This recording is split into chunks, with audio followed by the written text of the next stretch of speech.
Salut tout le monde, j'espère que vous allez bien les amis. On se retrouve aujourd'hui pour une nouvelle vidéo Tour du monde. On regarde les actus foot qui sont tombés depuis 24 heures. Et on va démarrer évidemment avec le programme de cette journée de mardi.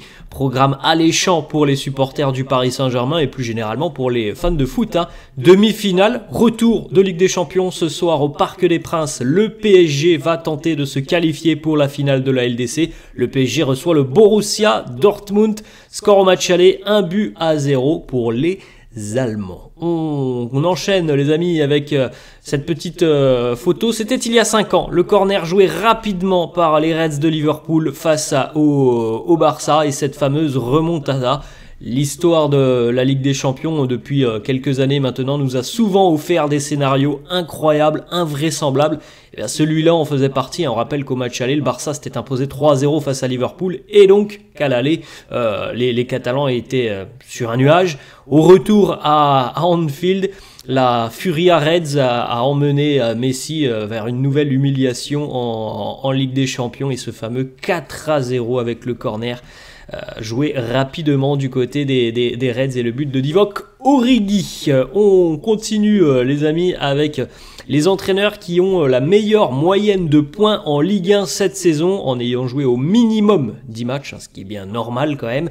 Luis Enrique 2,32, Pierre Sage pour l'Olympique Lyonnais 2, Adi Hutter 1,91, Julien Stéphan 1,83, Eric Roy 1,78, Paulo Fonseca 1,72. Le Parc des Princes qui est prêt pour cette affiche, ça c'est une petite photo qui date d'hier dans la soirée où le parc était illuminé aux couleurs du Paris Saint-Germain.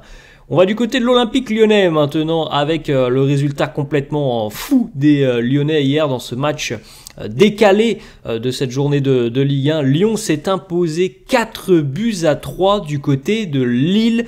Les Lyonnais qui étaient pourtant menés 2-0 jusqu'à la 65e minute et qui ont fini par inverser la tendance en revenant donc à 2-2 à la 82e. Lille a repris l'avantage à la 85e et puis ensuite la folie dans les dernières minutes, 3-3 88e et 92e, le but du 4-3 pour les Gaunes. Un match incroyable hier du côté de Pierre Mauroy. Une très mauvaise opération pour Lille dans la course à la Ligue des Champions. Une très bonne opération pour l'OL dans la course à la qualification directe pour une Coupe d'Europe. En l'occurrence, ça sera certainement l'Europa League si l'OL arrive à se qualifier. Il y a encore 2 matchs de Ligue 1 pour les Gaunes. Des matchs qui semblent assez abordables. Clermont qui est quasiment relégué et Strasbourg qui est quasiment maintenu, si ce n'est peut-être déjà maintenu. Donc voilà, l'OL a de grandes chances de terminer cette saison peut-être sur 2 victoires et se qualifier donc pour la Coupe d'Europe. À noter quand même les amis que Lyon a battu cette saison Monaco, Brest, Lille, Nice, Marseille. Tout ça avec Pierre Sage ce soir, hier soir, c'est déjà la 17e victoire des Gaunes en 24 matchs depuis l'arrivée de Pierre Sage et pourtant il n'est pas nommé parmi les 5 meilleurs entraîneurs de Ligue 1 cette saison. Bon, ça sert à rien de le rappeler, lui-même en conférence de presse l'a dit, il trouve logique de ne pas être nommé parce qu'il n'a pas entraîné toute la saison. Donc ça sert à rien de nous dire il est pas nommé, oui il a pas entraîné toute la saison là. Et la règle veut que l'entraîneur soit au club depuis le début de saison, ce qui n'est pas le cas de Pierre Sage. Après ça n'enlève rien au crédit de Pierre Sage. Ce qu'il fait depuis qu'il est arrivé c'est exceptionnel, il a remis l'OL quasiment en Coupe d'Europe, il les a emmenés en finale de Coupe de France, c'est exceptionnel. Après voilà il a pour le moment on le jugera sur une saison complète et ça sera peut-être l'année prochaine. On continue les amis avec une nouvelle humiliation supplémentaire pour Manchester United, défaite hier 4-0 du côté de Selhurst Park à Crystal Palace. On en avait parlé, beaucoup de joueurs étaient blessés dans le secteur défensif, ça n'excuse en rien le fait que United est en train de traverser l'une des plus mauvaises, si ce n'est la plus mauvaise saison de toute son histoire quasiment. Manchester United hier qui vient de concéder sa 13e défaite de la saison en Premier League. C'est pas compliqué, c'est terrible pour les Red Devils. C'est une défaite quasiment tous les 3 matchs. Ils ont encaissé toute compétition confondue 81 buts. Je crois aussi que c'est le plus mauvais bilan pour Manchester United depuis près de 50 ans. Et je crois aussi hein, il y a eu 8 matchs en Première Ligue où ils ont encaissé au moins 4 buts cette saison. Bref, c'est désastreux. C'est désastreux pour Manchester United. On continue les amis avec d'autres petites informations, des petites photos. La célébration d'Edon Zegrova hier, le Kosovar qui pensait avoir fait le plus dur hein, hier face aux Gauns. Mais c'est vrai qu'on a été assez surpris du caractère une nouvelle fois de cette équipe lyonnaise du côté de Pierre Mauroy. Du côté du quotidien L'équipe, on annonce que normalement c'est Lucas Beraldo qui devrait débuter demain aux côtés de Marquinhos face à Dortmund pour le Paris Saint-Germain. On rappelle que Lucas Hernandez hein, ne peut pas jouer et ne jouera pas avant quelques mois maintenant. Alors le questionnement c'était Lucas Beraldo ou Danilo. Visiblement, c'est le Brésilien qui devrait jouer. Edon Zegrova qui a célébré son but face à Lyon en hommage à Emuncho, célèbre rappeur britannique. Alors, je ne connais pas du tout ce rappeur. L'OL qui n'avait plus encaissé 53 buts lors d'une saison en Ligue 1 depuis 41 ans et la saison 1982-83 et ses 77 buts encaissés. Alors, on l'a dit, il y a de très très bons résultats du côté de l'OL. Après, ils ont encaissé aussi beaucoup de buts en début de saison. Il y a deux visages hein, complètement du côté de l'OL. Le visage de l'année civile 2023 et celui de l'année civile 2024. Je crois qu'en 2024, l'OL est la meilleure équipe en Ligue 1 avec le PSG, me semble-t-il. En 2023, bon, on s'en souvient, hein, Lyon, c'était une équipe qui était relégable et qui même a été, je crois, dernière de Ligue 1. On continue les maillots avec avec le futur probable maillot du Barça pour la saison prochaine.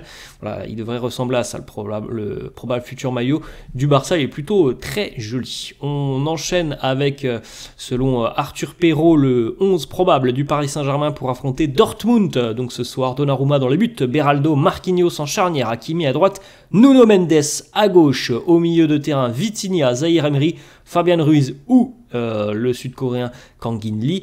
Et puis donc dans le secteur offensif, normalement Dembélé à droite, Mbappé ou Ramos en pointe, sur le côté gauche, Barcola ou Mbappé. Alors je pense que comme on l'a dit hier, et comme tous les supporters du PSG aimeraient le voir, on aimerait que ça soit Ramos en numéro 9 et Mbappé à gauche. C'est triste pour Bradley Barcola, mais il aurait certainement la possibilité d'entrer en cours de jeu, peut-être en seconde mi-temps. Après, vous savez les amis, hein, Luis Enrique parfois, il nous compose des compos justement qui ont certaines surprises. Une petite information du côté de Manchester United, et c'est une information assez dingue, puisque c'est officiel, pour la première fois depuis son arrivée en 2020, Bruno Fernandes a manqué un match hier pour blessure. Ça ne lui était jamais arrivé, Bruno Fernandes, parce que c'est un joueur qui a une tolérance à la douleur assez exceptionnel, et que en plus de ça il est quand même assez costaud puisqu'il est jamais blessé. Bruno Fernandes, hier il a raté ce match face à Crystal Palace. Du côté du PSG toujours, le PSG prévoit de prolonger le portier Gigi Donnarumma. Un rendez-vous est prévu en fin de saison pour boucler la prolongation. On espère que Donnarumma sera à la hauteur de l'événement ce soir. Jérôme Roten au micro de son émission Roten sans flamme, qui n'aime pas forcément la manière de communiquer du PSG avant Dortmund. Il nous dit: je ne sais pas si ils sont mieux armés, mais je n'aime pas les discours où les joueurs essayent de se persuader qu'ils vont gagner. Je suis superstitieux. J'en avais parlé, je crois, je sais plus c'est hier ou avant-hier. On a vu quand même beaucoup de déclats des joueurs du Paris Saint-Germain, hyper confiants. On va se qualifier, on va le faire, il n'y a pas de souci. Bon, il y a quand même un match à jouer. On continue du côté de la Première Ligue. L'entraîneur de West Ham, David Moyes, va quitter les Hammers en fin de saison. On enchaîne les amis avec les 3 joueurs nommés pour le titre de meilleur joueur du mois d'avril en Ligue 1. On a Lacazette pour l'Olympique Lyonnais, Dembélé pour le Paris Saint-Germain et Aubameyang pour l'Olympique de Marseille. L'entraîneur du LOSC, Paulo Fonseca, est une priorité pour l'OM pour la saison prochaine. Son arrivée sur le banc olympien n'est pas liée à une qualification en Champions League. 2 autres profils d'entraîneurs, un étranger et un français, sont étudiés. Christophe Galtier, Vincenzo Italiano et Maurizio Sarri ne sont pas des options. Il vaut mieux que la qualification en Ligue des Champions ne soit pas une obligation, parce que l'OM ne sera pas qualifié en Ligue des Champions à moins de gagner l'Europa League. Ils ne vont pas se qualifier par le biais de la Ligue 1, donc il vaut mieux ne pas compter sur la Ligue des Champions à l'heure actuelle pour le futur entraîneur de l'Olympique de Marseille. Après, on espère que l'OM va gagner l'Europa League, mais en tout cas, par le biais de la Ligue 1, c'est mort. On continue les amis avec le collectif Ultra Paris, qui devrait normalement être autorisé à envoyer une centaine de ses membres en tribune Boulogne pour ce PSG Dortmund demain. Les dirigeants veulent que toutes les tribunes soient impliquées dans l'ambiance du Parc des Princes ce soir. On continue avec une bonne nouvelle du côté du Bayern Munich. Alors c'est une bonne nouvelle surtout je pense pour l'équipe de France parce que il va peut-être rejouer avec le Bayern, mais ça sera, s'il rejoue, ce sera en toute fin de saison, peut-être en finale de Ligue des Champions, si finale il y a pour le Bayern. En tout cas, Kingsley Coman a repris la course ce lundi côté bavarois. On rappelle qu'il était victime d'une lésion au niveau des adducteurs en avril, donc potentiellement un retour fin du mois, s'il y a une finale de Ligue des Champions par exemple, pour le Bayern. Et puis normalement, il devrait être disponible pour l'équipe de France et l'Euro. Luis Enrique en conf de presse hier qui a prononcé quelques mots en français. Il nous dit « C'est la seule phrase que je connais en français, on va gagner ». On enchaîne les amis avec une petite information en cas de qualification pour la finale de la Ligue des Champions demain. Il n'y aura pas d'envahissement de terrain contrôlé par le PSG. Alors c'était ce qui se disait un petit peu hier qu'il y aurait pu avoir un envahissement de terrain hier, du côté du Parc des Princes, mais bon, l'information visiblement a été très rapidement démentie. Marquinhos avant ce Paris Saint-Germain Dortmund qui nous dit on sait l'importance de jouer à la maison avec nos supporters. C'est pour ça qu'il y a beaucoup de confiance. On sait qu'ils peuvent changer un match avec leur chant et leurs énergies. On continue les amis avec une déclaration de Nasser qui nous dit si je pouvais j'enlèverais les sièges du stade demain pour qu'il y ait une ambiance exceptionnelle. 29 ans qu'on n'a pas joué une demi-finale de Coupe d'Europe avec le public. Tous les supporters devront pousser. Je suis persuadé qu'il y aura une ambiance exceptionnelle du côté du Parc des Princes. Nasser qui nous dit aussi demain nous représentons le PSG, Paris, mais aussi la France et tous nos supporters partout dans le monde. On va du côté de Marseille cette fois-ci avec une information qui concerne le propriétaire de l'Olympique de Marseille, Franck McCourt, qui ne souhaite pas vendre l'OM après y avoir investi plus de 500 millions d'euros. En revanche, sa société McCourt Global envisage de prendre en charge des investissements supplémentaires pour aider à combler le fossé avec les géants européens.